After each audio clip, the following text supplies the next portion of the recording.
Cosmetic surgery आणि plastic surgery याच्यामध्ये नक्की काय फरक असतो? ह्या सेलिब्रिटीचं हे फीचर मला आवडतं तर असं मला करून मिळेल का? कुठल्या फिमेल सेलिब्रिटीचं जास्त क्रेज असतं हल्लीच्या यंग मुलींमध्ये की आम्हाला असं दिसायचंय? पहिलं तर वाय तुम्हाला का हवं आहे? तुमच्याकडे सेक्स चेंज करण्यासाठी देखील बरेच पेशंट येतात. एक्स्ट्रा फिंगर्स आहेत, एकच ब्रेस्ट आहे. छान दिसणाऱ्या सगळ्यांनाच आवडतं. प्रत्येक आपापल्या पद्धतीने प्रयत्न करत असतो त्यासाठी. भारतात तुम्हाला आधीच माहिती आहे की आपल्याला गोरं दिसणाऱ्यांचं वेड खूप आहे. तरुणींमध्ये मी म्हणेन की सुंदर दिसण्याबरोबर सेक्सी दिसण्याचं एक फॅड असतं. ब्रेस्ट इम्प्लांट हे करण्याचं प्रोसेस काय आहे? जनरली मुलगे कधी सांगत नाहीत, मुलीच सांगतात, पण मग मला त्यांच्याकडून कळतं. ही रिक्वेस्ट ही फियांसीकडनं आलेली आहे. फर्स्ट इयर कॉलेजमधल्या मुली वगैरे येतात की मला ही ट्रीटमेंट घ्यायची आहे. लग्नासाठी मुलं मुली एकमेकांना जेव्हा बघत असतात त्याच्यामध्ये दिसणं हे फार महत्त्वाचं असतं. अशा वेळी मुली देखील लग्नाच्या आधी काही सर्जरी करतात. प्लास्टिक सर्जरीची गरज केव्हा आणि कोणत्या रुग्णाला लागते? कारण का मला असं वाटतं की मी काळी आहे. नमस्कार, आमच्या नॉलेज कट्ट्यावरती तुम्हा सगळ्यांचं पुन्हा एकदा मनपूर्वक स्वागत. गेल्या काही वर्षात महाराष्ट्रात प्लास्टिक सर्जरी आणि कॉस्मेटिक सर्जरी करणाऱ्यांचं प्रमाण वाढलं आहे. कारण ठरलं आहे सोशल मीडिया आणि सेलिब्रिटीज. कारण सुंदर आणि आकर्षक दिसण्यासाठी हल्ली सेलिब्रिटीज बऱ्याच अशा काही सर्जरी करतात ज्यामुळे त्या आकर्षक दिसतात. हेच बघून हल्लीची तरुण पिढीच नाही तर आता 40शी पार असलेल्या व्यक्ती देखील अशा सर्जरी करू लागल्यात. त्यामुळे कॉस्मेटिक सर्जरी आणि प्लास्टिक सर्जरीचं क्षेत्र वेगाने विकसित होत आहे. आज याच क्षेत्राबद्दल आपण जाणून घेणार आहोत आणि त्यासाठी आज आमच्या स्टुडिओमध्ये आलेले आहेत कॉस्मेटिक आणि plastic surgeon doctor Apurva Samant. नमस्कार मॅम, आमच्या कार्यक्रमात तुमचं खूप खूप स्वागत. अपूर्वा, सगळ्यात पहिला माझा प्रश्न तुला असा असेल की कॉस्मेटिक सर्जरी आणि प्लास्टिक सर्जरी याच्यामध्ये नक्की काय फरक असतो? प्लास्टिक सर्जरी हे फील्ड आहे. म्हणजे आपण जेव्हा शिकतो, एखादा डॉक्टर जेव्हा सर्जन नंतर सुपर स्पेशलायझेशन करतो तेव्हा तो प्लास्टिक सर्जन बनतो आणि त्या फील्डचं नाव प्लास्टिक सर्जरी. पण प्लास्टिक सर्जरी एवढं मोठं फील्ड आहे की त्यात भरपूर सब ब्रांचेस आहेत. कॉस्मेटिक सर्जरी हे त्याबरोबर डील करतं जे आपल्या सौंदर्याविषयी आहे. कॉस्मेटिक सगळे गोष्टी करणं, केसापासून अगदी नखापर्यंत काहीही ज्याला आपण पुनर्रचना करायची असते सौंदर्याच्या दृष्टिकोनातून, तर त्याला डील करणारी जी ब्रांच आहे प्लास्टिक सर्जरीची ती म्हणजे कॉस्मेटिक सर्जरी. आणि प्लास्टिक सर्जरी म्हणजे हे म्हणजे आपण जसं म्हणून शरीरातील व्यंग म्हणा किंवा कुठे ॲक्सिडेंट झालं असेल तर ते त्याच्यावर इम्प्लांट असतात, बऱ्याच गोष्टी असतात, हे प्लास्टिक सर्जन करतात. कारण ह्या बाबतीत ना बऱ्याच वेळा गोंधळ उडतो सगळ्यांचा की नक्की काय म्हणजे प्लास्टिक सर्जन म्हणजे त्यांचं ते पण हेच आहेत का की जे कॉस्मेटिक सर्जन असतात, तर असा पण गोंधळ असतो. आपण बघतोय की कॉस्मेटिक सर्जरीचं प्रमाण खूप वाढलेलं आहे. सोशल मीडियाचा याच्यावरती खूप इम्पॅक्ट आहे. तर तुझ्याकडे देखील असे काही पेशंट्स येतात की एखाद्या सेलिब्रिटीला बघून आम्हालाही तसाच एक लुकलाईक व्हायचंय, असे काही पेशंट्स? हो, म्हणजे अगदी लुकलाईक व्हायचंय असे नसतील येत, पण येतात की ह्या सेलिब्रिटीचं हे फीचर मला आवडतं तर असं मला करून मिळेल का? आणि अगदी त्या खूप स्पेसिफिक आणि छोट्या गोष्टी असतात, पण कधी कधी it is very difficult to achieve. कारण का प्रत्येक माणसाला सेम म्हणजे सिमिलर काहीतरी देणं हे पॉसिबल नाही आहे. कधी कधी असतं देखील पॉसिबल, कधी कधी असं असतं की हे नाही आपण करू शकत, पण हो येतात. कुठल्या फिमेल सेलिब्रिटीचं जास्त क्रेज असतं हल्लीच्या यंग मुलींमध्ये की आम्हाला असं दिसायचंय किंवा असा लुक पाहिजे किंवा तिचं नाक तसं आहे, तिचे ओठ म्हणजे फिलर्स असतात, ते फिलर तसे आम्हाला हवेत, अशी कुठली सेलिब्रिटी आहे? तसं बघायला गेलं तर डिम्पल्सचं मध्ये खूप हे होतं की आलिया भट्टचे डिम्पल्स दिसायला लागले किंवा दीपिका पडुकोनला डिम्पल्स आहेत आणि प्रीती झिंटा तर होतीच आधीपासून, जिला म्हणजे व्हेरी फेमस डिम्पल्ड ॲक्ट्रेस. तर डिम्पल्सबद्दल खूप हे यायचं की आणि ते फोटो घेऊन यायचे की ह्यांचं असं आहे तर ह्याच ठिकाणी म्हणजे असा होऊ शकेल का माझा, असं होईल का, ते एक होतं. सेकंड थिंग इज की अदिती राव ह्याद्रीचं फोटोज खूप घेऊन येतात की तिचं ट्रान्सफॉर्मेशन म्हणजे, आणि it is very commendable the ट्रान्सफॉर्मेशनचं जे काय आहे ते. आता आपल्याला त्यातलं काही माहिती नाही, पण तिने अशा सर्जरी केल्या आहेत ना काही natural whatever it is, we don't know anything about it, पण की असं नॅचरली मला मेंटेन राहायचं आहे ओव्हर द पिरियड. तर मग त्या मेंटेनन्ससाठी काय करता येईल, काही स्मॉल ट्विक्स कुठे करता येतील का किंवा कसं? पण आता समजा तुझ्याकडे असे काही पेशंट्स जेव्हा येतात की आम्हाला म्हणजे खूप छान दिसायला हवं, छान दिसणारं सगळ्यांनाच आवडतं आणि सगळ्यांनी छान दिसायला हवं, प्रत्येकजण आपापल्या पद्धतीने म्हणजे प्रयत्न करत असतो त्यासाठी. पण ज्यावेळी असा एखादा पेशंट तुझ्याकडे येतो आणि तुला जेव्हा समजतं त्या पेशंटला बघून की याला जे हवं आहे त्याच्यासाठी याचं फिजिक्स म्हणजे ते टॉलरेट करेल का, याच्या बॉडीला हे सगळं झेपेल का, तो ते कॅरी करू शकतो का, ज्यावेळी डॉक्टर म्हणून तुला जेव्हा शंका वाटते तेव्हा तुम्ही अशा पेशंटला कशा पद्धतीने कन्व्हिन्स करता? सो बऱ्याचदा असे पेशंट्स येतात ज्यांच्या डिमांड्स असतात, पण मला डिमांड्स बघून असं कळतं की यांना स्वतःही माहिती नाही आहे की त्यांना एक्झॅक्टली काय पाहिजे. ठीक आहे, तर मग मी त्यांना सांगते जे त्यांना हवं असतं त्याचे तोटे फायदे जे काय आहेत सांगते, सर्जरी वाईज काय करायला लागणार आहे तेही सांगते. आणि नंतर जर मला असं वाटलं की त्यानंतरही बऱ्याच वेळ विचार करूनही त्यांना नाही जमत आहे किंवा माझं आणि त्यांचं म्हणजे मी एक म्हणते की ना, patient and me we both have to be on the same page. Plastic surgery हे एक इमॅजिनेशनचा भाग आहे, तर तुमचं आणि माझं इमॅजिनेशन कुठेतरी सारखं असलं पाहिजे की आपल्याला काय अचीव्ह करायचं. तर ते जर जुळलं नाही तर मी पेशंटला स्ट्रेट अवे डिनाय करते, म्हणजे सांगते की हे नाही होणार पॉसिबल, मे बी तुमच्या म्हणजे मला कॉन्फिडन्स तसा वाटत नाही की मी हे तुम्हाला देऊ शकते ॲज युअर एक्सपेक्टेशन्स. म्हणजे अनेक सेलिब्रिटी आपण बघतो की त्याने बोटॉक्स केलेलं आहे, त्याने फिलर्स केलेलं आहे, पण ह्या नक्की काय असतात या बोटॉक्स आणि फिलर्स? या ट्रीटमेंट कुठल्या म्हणजे ही ट्रीटमेंटची म्हणजे ह्या ट्रीटमेंट कशासाठी दिल्या जातात आणि ह्या कोणावरती केल्या जातात? बोटॉक्स हे बेसिकली मसलला ट्रीट करतं. तर जेव्हा लाईन्स येतात, रिंकल्स येत आहेत किंवा मसलला आपल्याला टायटन करायची जरूरत आहे तेव्हा त्या डेप्थमध्ये बोटॉक्स देतात, सो दॅट ते मसल तिथे राहतं आणि ते परत रिंकल होत नाही.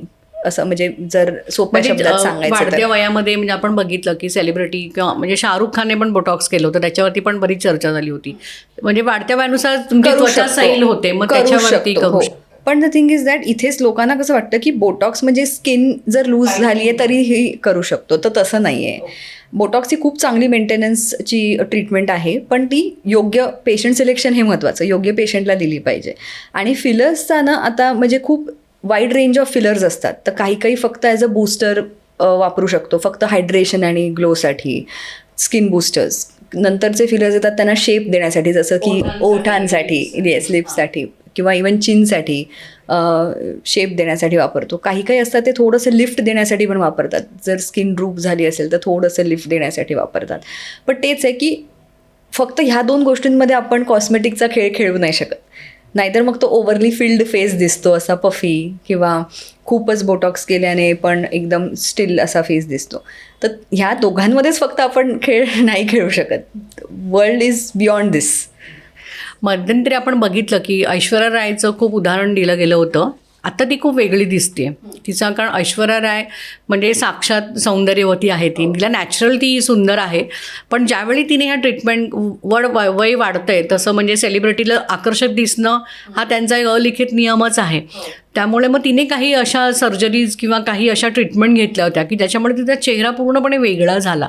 तर जरा सांगशील का म्हणजे कुठली ट्रीटमेंट होती की कधी मग चेहऱ्याला ती सूट होत नाही असं पण होतं? म्हणजे ऐश्वर्याच्या बाबतीत तसं झालं होतं असं म्हणता येईल? सांगता येत नाही, म्हणजे मी पण पर्सनली खूप मोठी फॅन आहे, पण असं सांगता येणार नाही, कारण का कोणती ट्रीटमेंट ॲक्च्युली घेतली ते जोपर्यंत आपल्याला ॲक्च्युली माहीत नाही तोपर्यंत असं बोलणं म्हणजे मलाही माहीत नाही की त्याच्याबद्दल काय आपण कमेंट करू शकतो. पण असं आहे की जेव्हा आपण एखाद्याला ट्रीटमेंट ॲडवाईज करतो तेव्हा मात्र हे डॉक्टरने देखील आणि मी देखील हे नेहमी लक्षात घेते की it is upon me to say no. की जेव्हा एखाद्याला ती गोष्ट परत हवी आहे किंवा जास्त हवी आहे किंवा असंही असू शकतं की दुसरे काही मार्ग असतील ते अचीव करायचे, मे बी लॉंगर रूट असू शकतो किंवा थोडं जास्त काय म्हणतात त्याला, it could be having a more down time ज्याला म्हणतात रिकव्हरी पिरियड किंवा असं काही, तर त्या गोष्टी देखील सजेस्ट केल्या पाहिजेत. मला असं वाटतं की इन इंडियन हे because I have travelled in Europe, आणि जेव्हा आपण बघतो ना तर इंडियामध्ये कसं आहे ना की तेवढं अवेअरनेसपेक्षा तेवढा ॲक्सेप्टन्सही नाही आहे. सायंटिफिक गोष्टींसाठी तेवढा ॲक्सेप्टन्स असला पाहिजे की जेव्हा ही गोष्ट अशी झालेली आहे, लूज पडली आहे किंवा त्याचं टाईटनिंग गेलेलं आहे फेसचं किंवा काय, तर ते कोणत्या लेअरचं आहे आणि त्याला ॲड्रेस करण्यासाठी आपल्याला काय हवं आहे. म्हणजे लोकांमध्ये अजून इतकं ज्ञान नाही आहे, आणि ज्ञान जरी असलं ना तरी त्यांना असं वाटतं नाही थोडक्यात जेवढं आहे तेवढं करून द्या ना. पण मग तो रिझल्ट नाही मिळणार जो ॲक्च्युली मिळतोय चांगला, जो प्लास्टिक सर्जरी कॉस्मेटिक सर्जरीचा ॲक्च्युअल एकदम सुंदर रिझल्ट मिळतोय ना, तो नाही मिळणार इफ तुम्ही थोडक्यात करायचा प्रयत्न केला. म्हणजे करायची तर पूर्ण सिस्टमॅटिक ती करायची. आणि मग बघून असं म्हणजे जे करतात ना पेशंट्स, त्यानंतर जेव्हा ते येतात आणि त्यांना असं वाटतं की नाही यार एवढं सगळं केलं पण it is worth it, whatever we did it was worth it. तुझा थेट संबंध सौंदर्याबरोबर अधिक येतो. मला एक विचारायचं आहे तुला की आता असे बरेच सेलिब्रिटीज आहेत, म्हणजे बहुतेक हे सगळे बॉलिवूडमधलेच आहेत. कोणत्या सेलिब्रिटीने कोणती सर्जरी केली आहे किंवा कोणती ट्रीटमेंट घेतली तू सांगू शकतेस त्यांना बघून देखील? असं कधी असतं? हां, म्हणजे असं बरेच हे सांगतात, पण आय चूज नॉट टू की हे सांगणं, कारण का किती झालं तरी ते पण शेवटी एक पर्सनच आहेत. म्हणजे उद्या जर माझा फोटो कुठेतरी नाही पण ज्यांनी जनरली सांगितलेलं आहे की, आणि ते दिसून येतं. अनुष्का शर्माने मध्ये फिलर्स म्हणजे ओठांचं मला वाटतं तिने शेप मोठा केला होता, तर ती काय म्हणजे ती फेल झालेलीच हे होते का? किंवा फेलपेक्षा मला असं वाटतं इट वॉज जस्ट ओव्हरफिल्ड थोडं काहीतरी. आणि कसं असतं, मी जसं म्हटलं आधी तसं की it is plastic surgery is a field of imagination, की जोपर्यंत ते होत नाही तोपर्यंत कोणाला कळत नाही की ते ॲक्च्युली कसं दिसणार आहे. राईट, कोणावर तरी चांगलं दिसले, पण सेमच गोष्ट जेव्हा मी करायला जाईन मे बी माझ्यावरती नाही सूट होणार, समथिंग लाईक दॅट.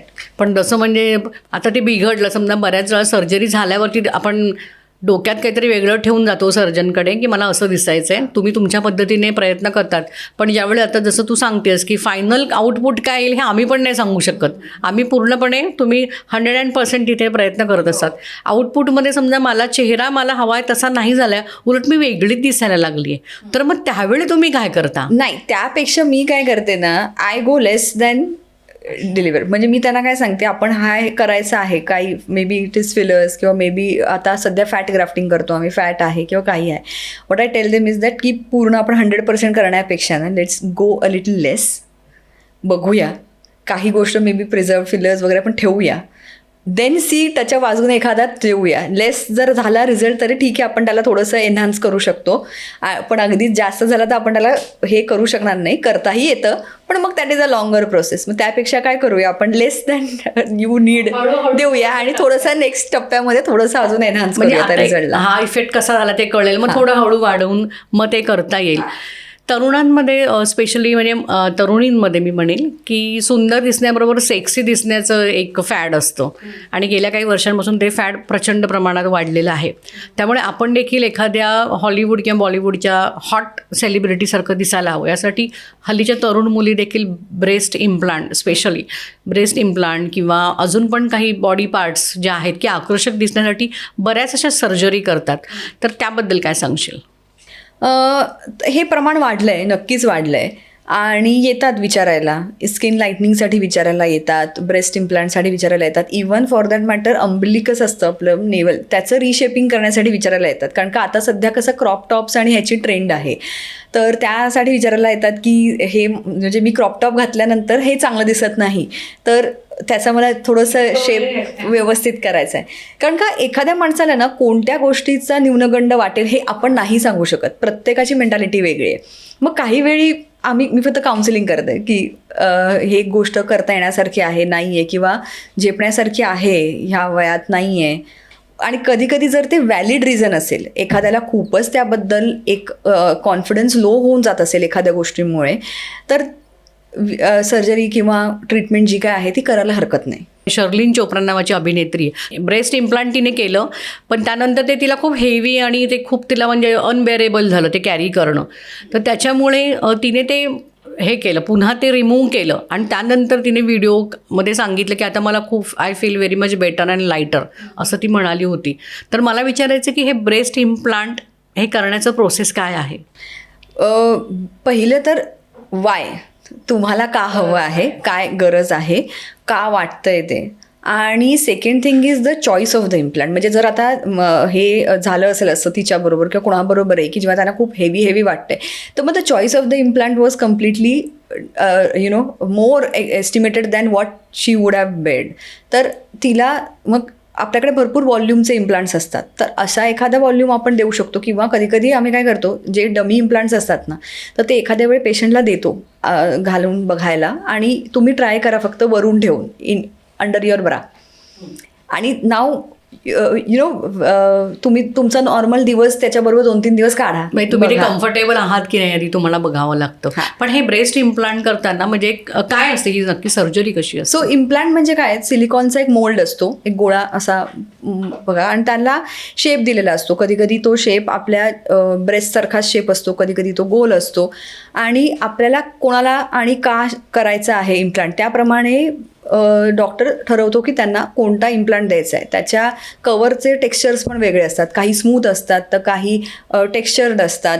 मग तुमचं वय काय, तुम्हाला करायचं आहे कशासाठी, एकच ब्रेस्ट आहे की 2 ब्रेस्ट आहेत, मग त्याप्रमाणे त्याची साईज, टेक्स्चर सगळं सिलेक्ट होऊन मग इम्प्लांट सिलेक्ट होतं की हे ह्यासाठी तुमच्यासाठी सर्वात योग्य आहे. ह्याच्यासाठी म्हणजे पेशंटचं तुम्हाला त्याचं फिजिकल काय, त्याची म्हणजे तो फिजिकली किती फिट आहे हे पण पाहावं लागतं. हो, कोणत्याही सर्जरीसाठी तो फिजिकली किती फिट आहे, तो मेंटली किती फिट आहे, त्या सर्जरीसाठी त्याचं मोटिवेशन किती आहे, त्याच्याबद्दलची नंतर जी केअर घ्यायची आहे त्याबद्दलचं त्याचं मोटिवेशन किती आहे, सोबतचं जे सपोर्टिव्ह मेंबर्स आहेत, म्हणजे जसे की फॅमिली असेल किंवा काही फ्रेंड्स असतील किंवा जे काही म्हणजे what ever the support system the patient has, ती किती सपोर्टिव्ह आहे, ह्या सगळ्या गोष्टी लक्षात घेणं खूप महत्त्वाचं आहे. कारण का ह्या सर्जरी कशा असतात ना, लाईफ चेंजिंग सर्जरीज असतात. एकदाची सर्जरी किंवा केलं आणि विसरून गेलं असं नसतं. त्याबरोबर जे त्यांचे नंतर केअर टेकिंग गोष्टी येतात, त्या केअर घेणं त्यांना जमणार आहे का, हे लक्षात घेणं खूप जरुरीचं आहे. म्हणजे आता जसं शर्लिन चोपलाने केलं की तिने पहिल्यांदा म्हणजे ते ब्रेस्ट इम्प्लांट केलं, पण नंतर तिला ते कॅरी करायला फारच त्रास झाला, मग तिने रिमूव्ह केलं. म्हणजे ह्या पण सर्जरी पॉसिबल आहेत, तुम्ही ते रिमूव्ह पण करू शकता. कधी असंही होतं की आपण एका वयामध्ये इम्प्लांट करतो आणि त्यानंतर वय वाढतं, पण मग ते इम्प्लांट आता त्या वयासाठी हेवी होत आहे. त्यावेळी मग येतात भरपूर नंतर, म्हणजे 10-12 वर्षानंतर येतात महिला की आता हे इम्प्लांट काढून घ्यायचं आहे होतं, पण they were very satisfied with the surgery wise त्यांना काही त्याचा प्रॉब्लेम नव्हता. पण आता वय वाढलं, हे वाढलं, ते आता ऑकवर्ड होतं आहे आणि जड होतं आहे साधारण, त्यानंतर मग काढण्यासाठी येतं. लग्नासाठी मुलं मुली एकमेकांना जेव्हा बघत असतात त्याच्यामध्ये दिसणं हे फार महत्त्वाचं असतं. अशा वेळी मुलांना देखील एक ती गोरीच पाहिजे, सुंदरच पाहिजे, आकर्षकच पाहिजे, लांबसाडक केस पाहिजे, आणि अशा बऱ्याच त्यांच्या अपेक्षा असतात. तशाच मुलींच्या देखील मुलांकडनं अपेक्षा असतात. तेव्हा टॉलच पाहिजे, थोडा सावळा असला पाहिजे, 6 पॅक्स ॲप, आणि थोडी बॉडी असली पाहिजे, असं थोडं मस्क्युलाईन पाहिजे. ह्या एकदम हे फीचर्स खूप क्लिअर असतात. मुलांना मुलीकडनं ती थोडी सेक्सी दिसली पाहिजे, म्हणजे कारण एक त्यांनी पण एक डोक्यात ठेवलेली एक इमेज असते, एखाद्या सेलिब्रिटीची पण इमेज असू शकते, पण ती स्त्री सुंदरच असली पाहिजे. अशा वेळी मुली देखील लग्नाच्या आधी काही सर्जरी करतात. येतात तुमच्याकडे असे पेशंट्स? हो, येतात ना. म्हणजे 2 प्रकारचे येतात. कधी असे येतात की लग्न त्यांचं ठरलेलं आहे आणि आता काही काळ आहे ते म्हणजे नोईंग इच अदर, आणि त्यावेळी मग कोणीतरी एकमेकांना त्यांनी सजेस्ट केलेलं असतं की हे बघ, हे तू असं केलं असतं बरं होईल, किंवा ह्याची आपण ट्रीटमेंट घेऊया ना. किंवा बऱ्याचदा असं असतं की मुलाचे केस गळतायत आणि थोडंसं साधारण टक्कल पडले, मग मुलगी त्याला सांगते नाही मला माझ्या ओळखीचे डॉक्टर आहेत, चल त्यांच्याकडनं आपण ट्रीटमेंट घेऊ केसासाठी, हेअरच्यासाठी नको. परत मुलांचं ना कधी ती छाती बाहेर आलेली असते, म्हणजे मुलींसारखी दिसते, गायनॅकोमॅस्टिया म्हणतात त्याला, तर त्यासाठी मग ही आधी लग्नाच्या आधी करून घे. आणि मुलींचं कसं होतं की जनरली मुलगे कधी सांगत नाहीत की हिला असं करून घ्यायचं आहे, मुलीच सांगतात. पण मग मला त्यांच्याकडून कळतं की हा बहुतेक ही रिक्वेस्ट ही फियांसीकडनं आलेली आहे. आणि म्हणजे भरपूर वेळानं आई वडील पण येतात, त्यांना माहिती असतं की एखादा स्कार आहे किंवा नाक आहे किंवा काहीतरी एखादा कुठेतरी स्मॉल काही गोष्ट आहे, आणि आता हिचं लग्न बघण्याचं किंवा लग्न ठरायची वेळ आलेली आहे, तर मग हे लग्नाच्या आधी होऊ शकेल का, किंवा मुलं सिलेक्ट होण्याच्या आधी हे सी सर्जरी होऊ शकेल का. तर येतात भरपूर येतात. मग अशी तू स्किन व्हाईटनिंगबद्दल बोलत होतीस, त्या स्किन व्हाईटनिंग हा काय प्रकार असतो? म्हणजे ना आता कसं झालंय, बरेच ट्रेंड ही आली आहे की जे काही मेडिकेशन्स मिळतात, म्हणजे IV म्हणा किंवा ओरली घेऊन स्किनला मेंटेन ठेवणं, डिटॅनिंग करून जे स्किनचे शेड्स आहेत त्याला थोडंसं लाईट करणं, म्हणजे उजळ गोरं दिसण्यासाठी. भारतात तुम्हाला आधीच माहिती आहे की आपल्याला गोरं दिसणाऱ्यांचं वेड खूप आहे, खूप आकर्षण आहे. पण ह्याचा एक म्हणजे ना डाऊन साईड काय ह्या ट्रेंडची, की यंग मुली अगदी म्हणजे फर्स्ट इयर कॉलेजमधल्या मुली वगैरे येतात सांगत की मला ही ट्रीटमेंट घ्यायची आहे आणि कारण का मला असं वाटतं की मी काळी आहे. आणि असं म्हणजे actually they are very beautiful. म्हणजे कधी कधी मला असं वाटतं तू एवढी सुंदर आहेस, तू का विचार सावळ्या रंगामध्ये पण करतेस, सौंदर्य एवढी असतं. सुंदर आहेस तू, हे का विचार करतेस.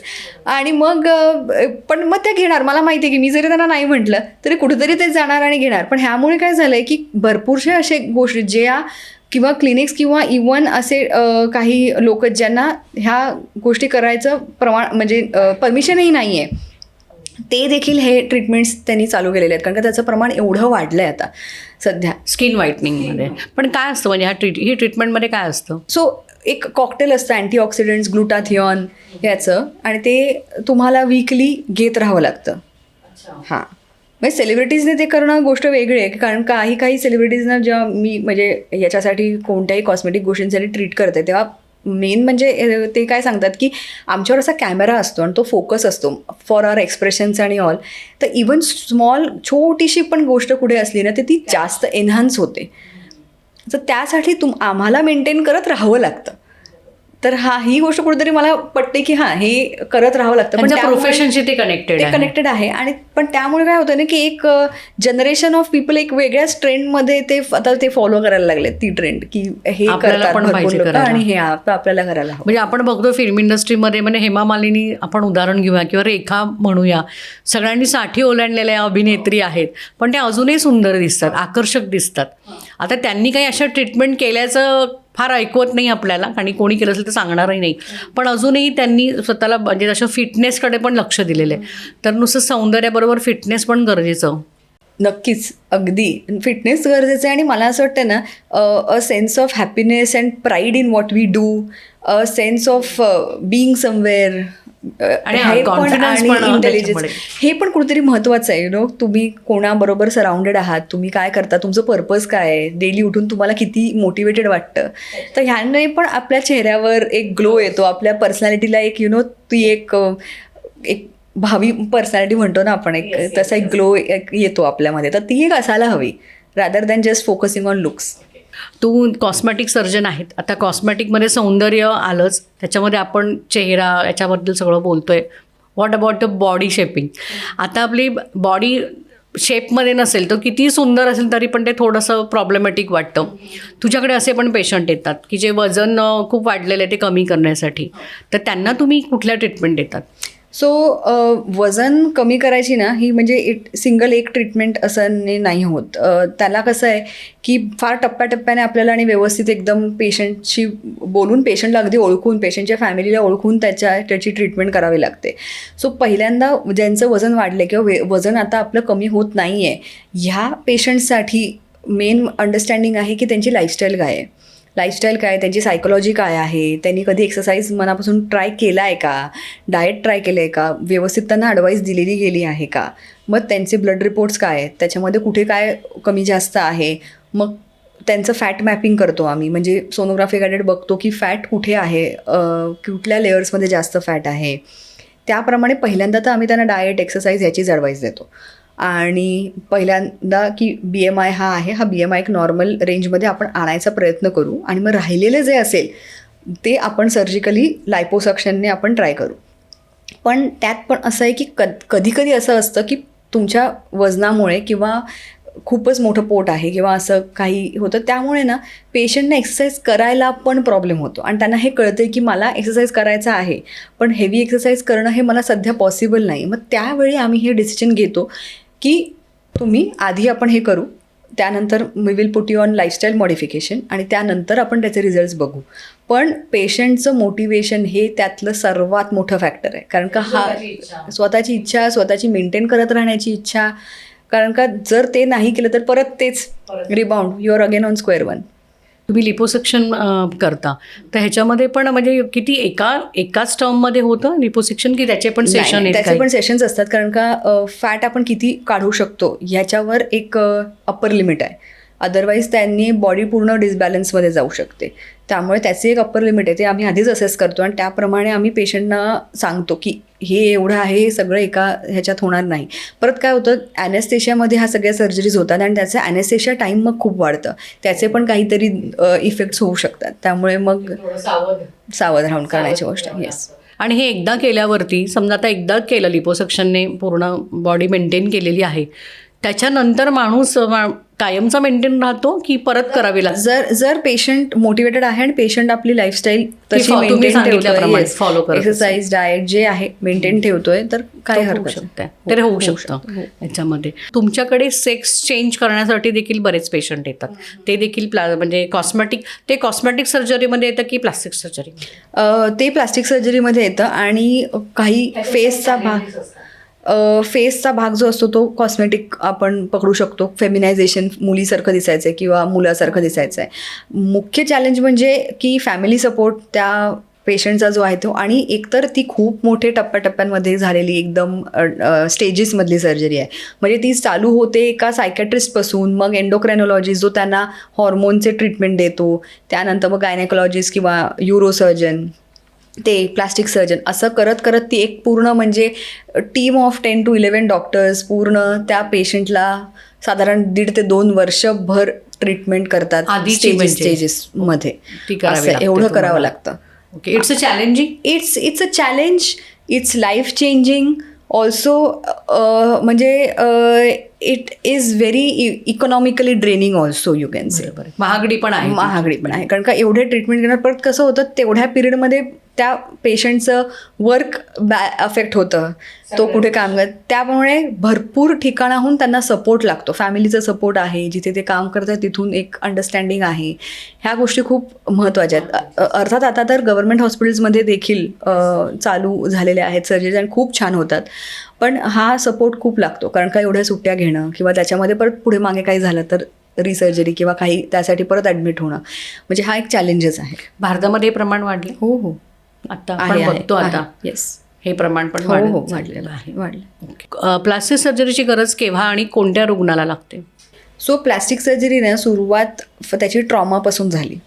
ज्यांना ॲक्सिडेंट्स, वॉर आणि ह्याच्यामध्ये जे विक्टिम्स होते पूर्वी, त्यांना परत चेहऱ्याची पुनर्रचना करणं आणि नवीन पूर्ण रूप देणं, ह्याची सुरुवात म्हणजे प्लास्टिक सर्जरीची सुरुवात तिथून झालेली आहे. आणि भारतामध्ये सुश्रुतांकडनं जेव्हा राजे हे त्यांचं नाक छाटून आणि ते तशी शिक्षा द्यायचे, तर तेव्हा सुश्रुत त्यांचं नाक परत रचायचे from the forehead skin or the cheek skin, असं ही इथून त्याची सुरुवात झालेली आहे. पण आता सध्या प्लास्टिक सर्जरीची गरज कुठे, तर आपले व्हेकल ॲक्सिडेंट्स, हातापायाच्या झालेल्या इंजुरीज, त्यानंतर बर्न्स, खूप वेळा बर्न्स आणि बर्न्स नंतर झालेल्या जळल्यानंतरच्या ज्या विकृती राहतात त्यांना अड्रेस करणं हे वन ऑफ द मेजर गोष्ट आहे. त्यानंतर व्यंग, जसे क्लेफ्ट पॅलेटचे बच्चू असतात, त्याचे परत काही अशा गोष्टी असतात ना ज्यांचं म्हणजे खूप ऑड असे व्यंग पण घेऊन येतात मुलं. एक्स्ट्रा फिंगर्स आहेत, एकच ब्रेस्ट आहे, अशा त्या सगळ्यावरती प्लास्टिक सर्जरी. मला विचारायचं, कॅन्सरमध्ये देखील प्लास्टिक सर्जरीचा खूप फायदा होतो. येस. सो ऑन्को रिकन्स्ट्रक्शन हे प्लास्टिक सर्जरीचा एक मोठा विभाग आहे त्यातला, की ज्याच्यामध्ये कॅन्सर नंतर, ओरल कॅन्सर स्पेसिफिकली किंवा ब्रेस्ट कॅन्सर स्पेसिफिकली, ज्यानंतर आपली जी टिश्यू काढला जातो त्याला रिकन्स्ट्रक्ट करणं, परत नव्याने बनवणं. म्हणजे कसं की फंक्शनॅलिटी ही राहिली पाहिजे. जेवण घेणं, पाणी पिणं, हे त्याला नॉर्मल त्याची आयुष्यातलं दैनंदिन त्याची कामं त्याला सुरळीत करता यावी यासाठी या सर्जरी आवश्यक देखील असतात आणि त्या केल्या जातात, अगदी रुटीनली केल्या जातात. हेअर कलर लावायचा की नाही, म्हणजे हेअर डाय, कारण आता आपण बघितलं की लहान वयातच सगळ्यांचे केस पिकायला लागलेले आहेत, त्यामुळे प्रत्येक जण आता कुठला ना कुठला तरी डाय वापरतो किंवा अजून हायलाईट पण करतात. हल्ली मुलं देखील करतात हल्लीची.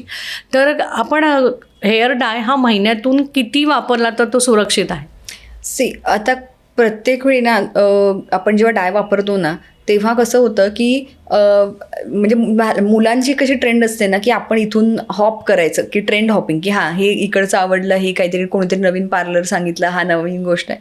तर मला फक्त काय म्हणायचं की हे करू नका, स्टिक टू वन थिंग.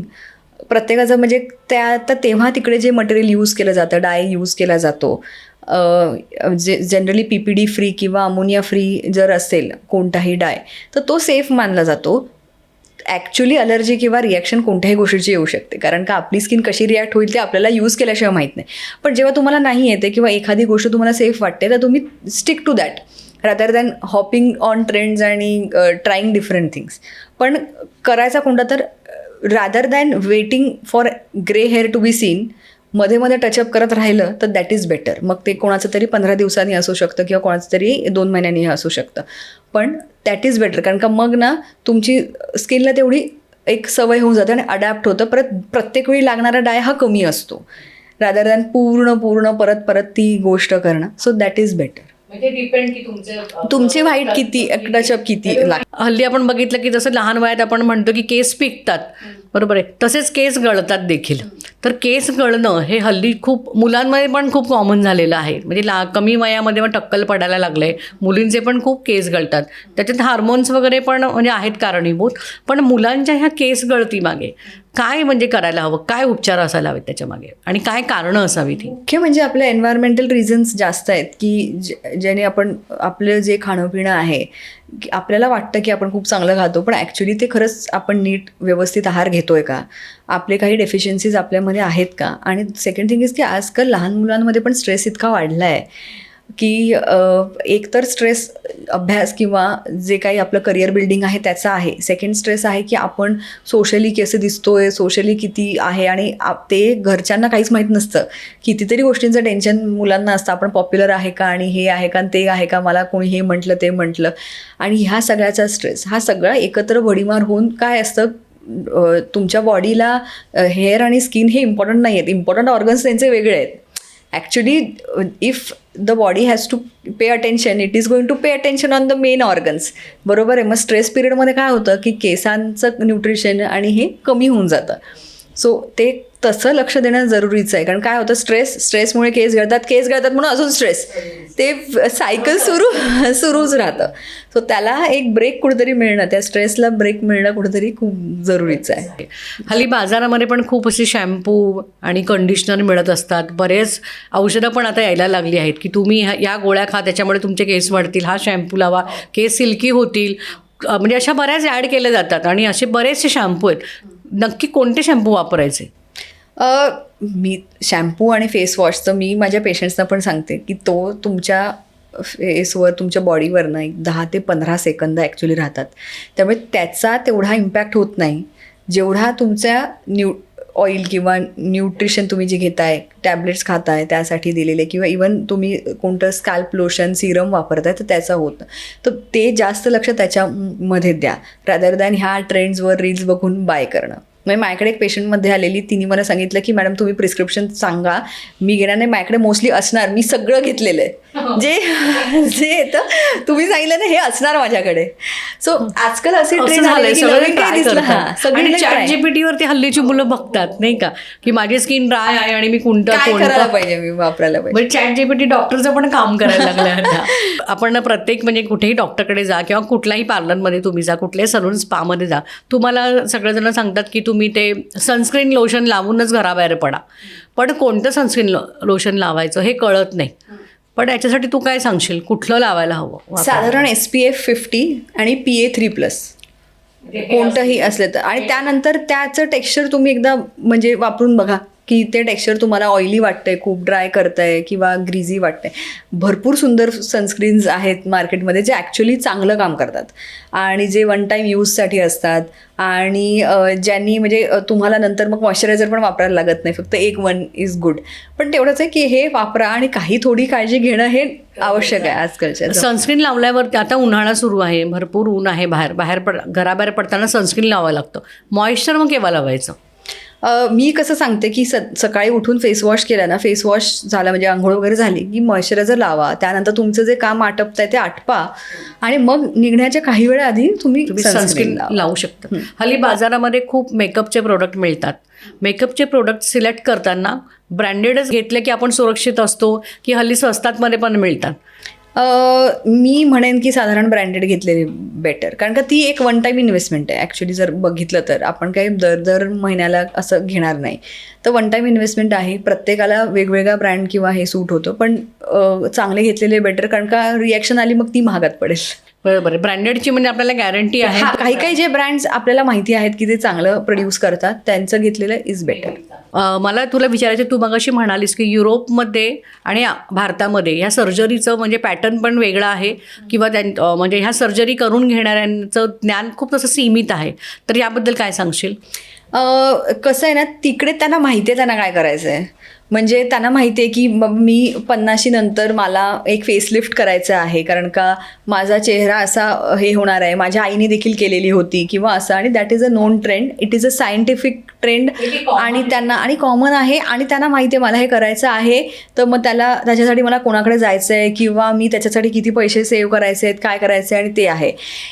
एक मला डिफरन्स काय वाटला ना, की तिकडे ना ती लोक असे शॉर्टकट मेथड्ससाठी नाही जात, ते करतात तर पूर्ण व्यवस्थित, नाही तर करतच नाहीत काही असं.